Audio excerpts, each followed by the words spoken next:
तो आज की इस वीडियो में हम डिस्कस करेंगे क्वेश्चन 4-37। इसके अंदर क्या बोला है कि दो कंपोजिट बार हैं हमारे पास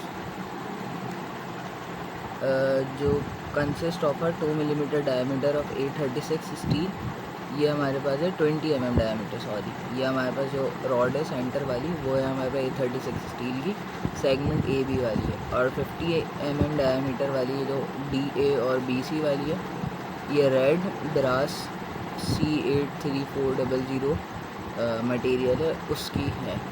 determine the displacement of A with respect to B due to applied load.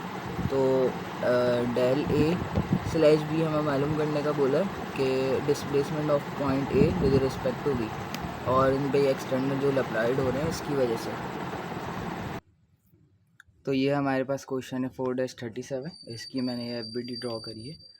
यहाँ पे हमारे पास सेंटर वाली रॉड थी वो स्टील की थी, और ये साइड वाले डी ए और बी सी सेगमेंट था वो ब्रास का था हमारे पास। सबसे पहले हमें क्या देखना है, इसके अंदर जो एक्सटर्नल लोड है उनकी वजह से जो डिस्प्लेसमेंट आ रही है, और फिर जो फिक्स पॉइंट होंगे, क्योंकि वैसे तो इंडिटरमिनेट सिस्टम है, फिर जो हमारे पास फिक्स सपोर्ट होंगी, क्योंकि इसकी वजह से इसमें कोई भी एक्सपेंशन नहीं हो सकती, तो हम यहाँ पे एक रिएक्शन रख के उसको वापस कर देंगे बाय अप्लाइंग रिडंडेंट रिएक्शन। तो अभी हम क्या कर रहे हैं, अभी हम कर रहे हैं कि जो डी वाली ये फिक्स सपोर्ट है हम इसको इरेज कर देंगे, और हम एज अज्यूम करेंगे कि ये फ्री टू एक्सपेंड है इन ड्यू टू दिस फोर्सेस की वजह से, 75 और ये 100 किलो न्यूटन वाली फोर्सेस की वजह से। तो यहाँ पे क्या करा हमने, जो कि 75 और 100 वाली थी, यहाँ से हमने डी वाली फिक्स सपोर्ट को रिमूव कर दिया। तो अभी यहाँ पे जो है कुछ एक्सपेंड हो जाएगा।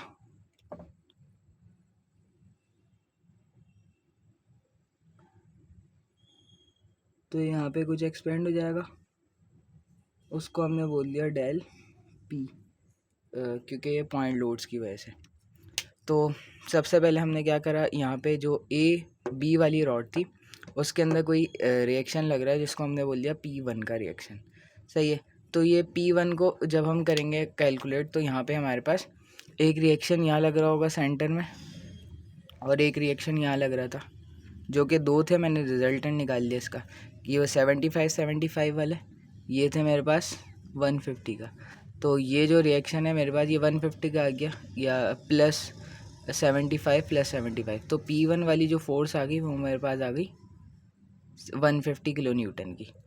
तो और जो मेरे पास P2 वाली फोर्सेज है जो ये वाली है, सही है।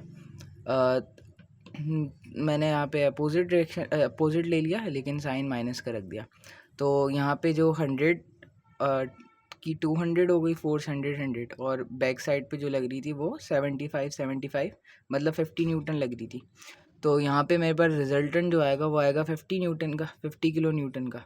और क्योंकि मैंने डायरेक्शन अपोजिट ले ली थी तो मैंने लिख दिया माइनस का 50 किलो न्यूटन। तो P2 जो कि मेरे पास आ गई वो आ गई माइनस का 50 किलो न्यूटन की फोर्स आ गई, जो कि किस सेगमेंट पे लग रही है, सेगमेंट बी सी पे लग रही है। नाउ मैंने ये डेल पी वाली इक्वेशन बनानी, क्योंकि इसके अंदर दो फोर्सेज इनकॉर्पोरेट हो रही थी, P1 और P2। सही है।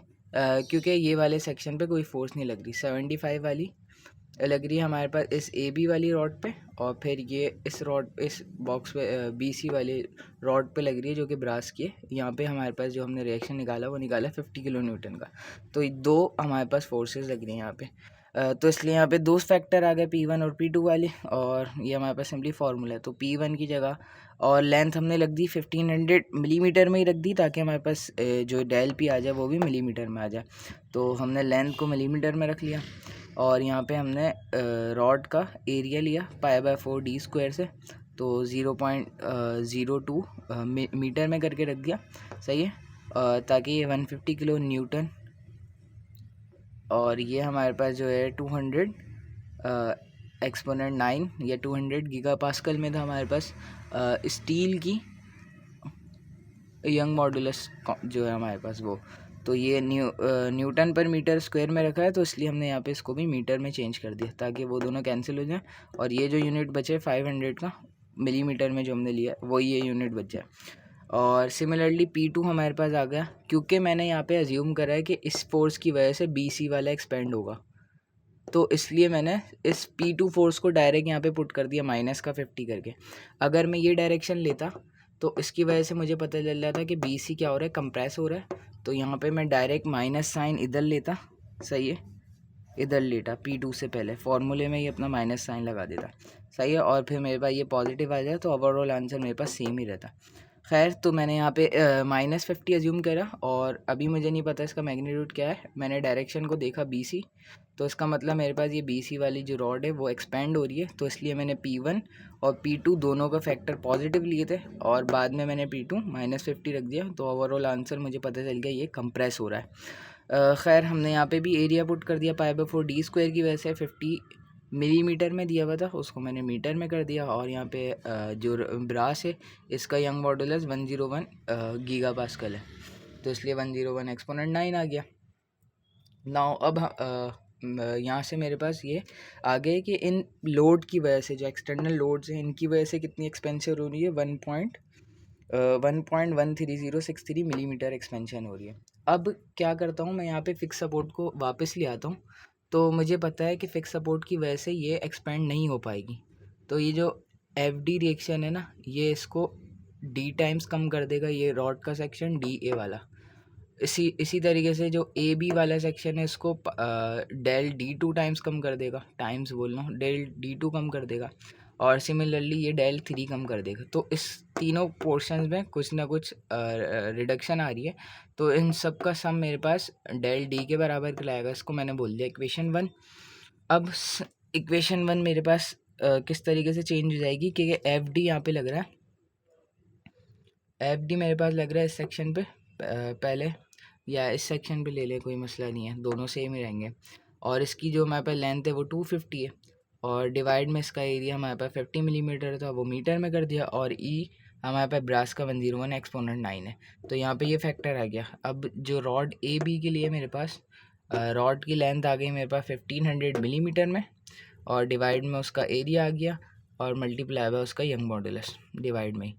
और थर्ड हमारे पास सिमिलर होगा, जो डेल D3 है वही डेल D1 के बराबर होगा, क्योंकि दोनों की डायमेंशन सेम है और फोर्स FD भी सेम।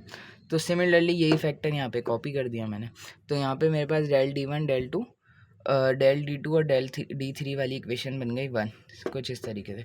अब मैंने इनकी ये सॉल्व करी वैल्यूज़, तो यहाँ से मेरे पास फैक्टर 1 2 3 फैक्टर बने, फिर इन सबको मैंने ऐड कर दिया, तो मेरे पास डेल D की जो इक्वेशन बन गई FD टाइम्स दिस फैक्टर बन गई, जो कि 10.477 एक्सपोनेंट -6 है। अब मुझे पता है, क्योंकि फिक्स सपोर्ट है, मेरा कंपोजिट बार यहाँ पे फिक्स हुआ है दो फिक्स सपोर्ट के दरमियान, तो क्या होगा, ये फ्री टू एक्सपेंड नहीं है। इसका मतलब क्या, डेल D और डेल P बराबर हो जाएंगे। ये जो मैंने डेल D निकाला है और ये जो मेरे पास डेल P है, ये दोनों सेम होंगे। तो यहाँ से मैंने के लिए since the bar is fix, तो del P equal to del D आ गया, और डेल P मैंने यहाँ रख दिया और डेल D मैंने यहाँ रख दिया, और यहाँ से मेरे पास FD आ गया 1017908.224 न्यूटन में आया ये मेरे पास, और फिर इसको मैंने 1000 से डिवाइड कर दिया, तो 107.9 किलो न्यूटन में FD आ गई। तो यहाँ पे मेरे पास जो FD फोर्स लग रही है वो इतने किलो न्यूटन की लग रही है। अब सवाल में मुझसे क्या पूछा है, सवाल में मुझसे पूछा है कि A with respect to B कितनी एक्सपेंशन हो रही है, कितना चेंज आ रहा है। तो यहाँ से मुझे इसकी इंटरनल फोर्स निकालनी पड़ेगी इस रॉड AB वाले सेक्शन में। तो मैंने क्या कर दिया, यहाँ से इसको सेक्शन करके देख लिया इसके अंदर इंटरनल फोर्स क्या है ना। तो मैंने यहाँ से इसको सेक्शन कट कर दिया, सही है। तो यहाँ से FD, और यहाँ से मैंने वो इक्वेशन लगा दी summation of Fx equal to 0, सही है। तो यहाँ से मेरे पास P की डायरेक्शन मैंने वाली पॉजिटिव ले ली P को निकालने के लिए ना, तो सिंपली मैंने यहाँ पे इक्वेशन सॉल्व ये कर दी। P इक्वल टू 75, 2 टाइम्स है तो 2 टाइम्स 75, और माइनस का FD 107.9, और यहाँ से मेरे पास जो P आया वो आ गया 42.1 किलो न्यूटन। तो इसका मतलब रॉड AB के अंदर इतनी फोर्स लग रही है, और इसी फोर्स इंटरनल फोर्स की वजह से ही उसके अंदर जो रिलेटिव एक्सपेंशन होगी वो होगी। तो P into length of A B rod और फिर उसका एरिया और उसका यंग मॉडुलस। एरिया और यंग मॉडुलस हमने पहले देख लिया था किस तरीके से आया। यहाँ पे सिर्फ हमने ये 4.21 की फोर्स पुट करी और लेंथ मैंने ले ली 1500 मिलीमीटर में, ताकि इसका आंसर भी मिलीमीटर में आ जाए। तो लास्ट में हमारे पास जो आंसर आ गया वो आ गया 0.33502 मिलीमीटर। तो ये हमारे पास इतना सिंपल सा क्वेश्चन था। If you have any question you can ask. Thank you.